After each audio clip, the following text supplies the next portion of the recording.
United States of America that begins to put in place a framework for lasting peace and security.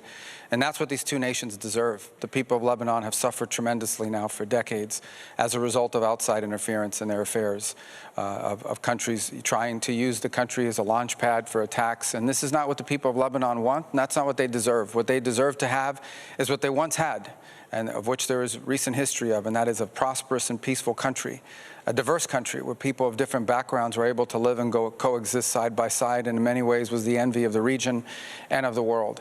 And it will take a lot of work and some time to get back to that point. But we believe today is the first step in that journey. And the first step is sometimes the hardest step, but it's the one we're taking together today.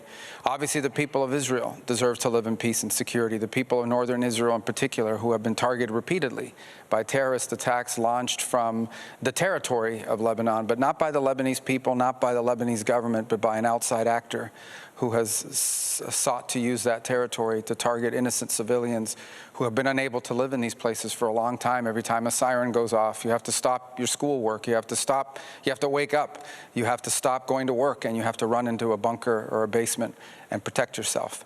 So as I said today, as I told all the parties here today, it's the beginning of the beginning. There's a lot of work ahead. We don't in any way underestimate the difficulty of the task ahead, but we understand the importance of it, how vital it is, and we are honored to have played a part in bringing this together. I want to specifically recognize all of the representatives here from both sides. The ambassador from Lebanon to the United States, who's a phenomenal ambassador who I've known for a while,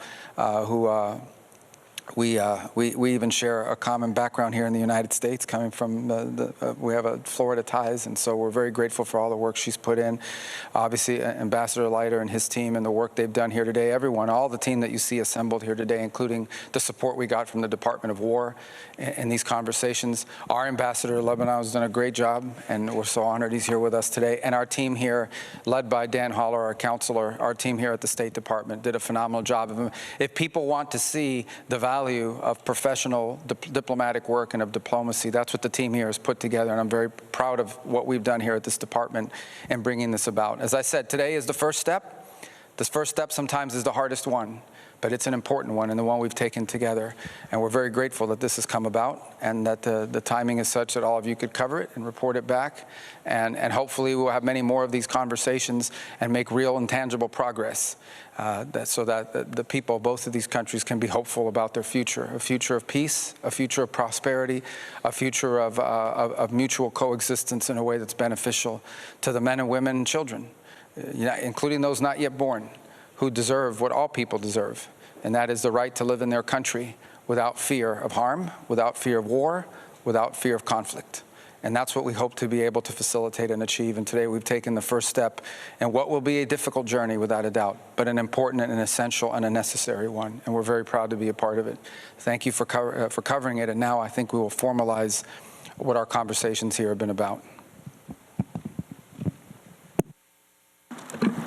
Thank you.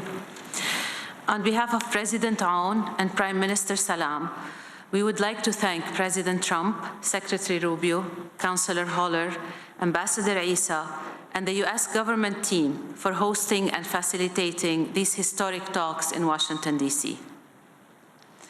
The trilateral framework we signed today is a first step on the road to restoring Lebanese sovereignty and territorial integrity, securing a permanent and final cessation of hostilities, enabling our people to go back to their land, and allowing all Lebanese to live in peace, security, and prosperity. This was a long and difficult meeting. We are grateful to the hosts and to the two delegations for their cooperation during these talks.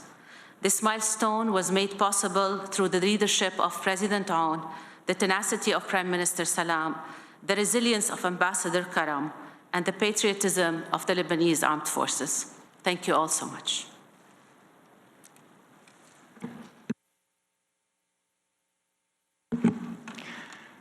Your Excellencies, Ambassadors, Mr. Secretary, I want to first express my appreciation to Secretary Rubio and his incredible team.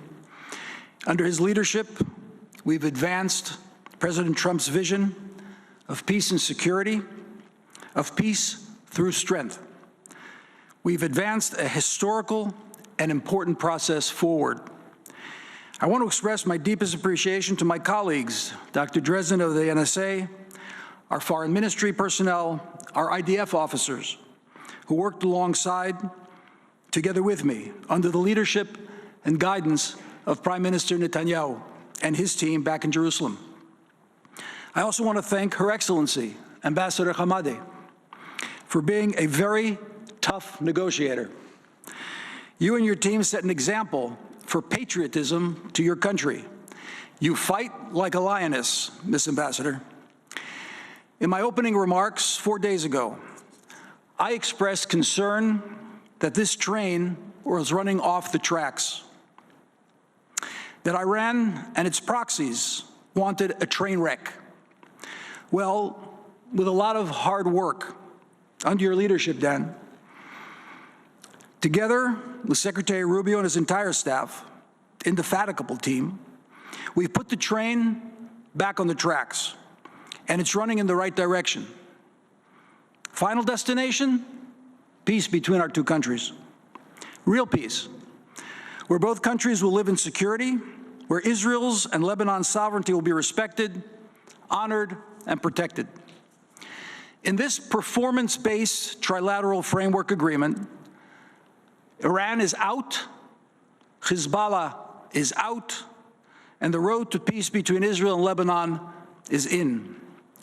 This would not have been possible without the resilience of the people of Israel, and especially the residents of our northern Galilee, who have remained resolute in the face of Hezbollah terror.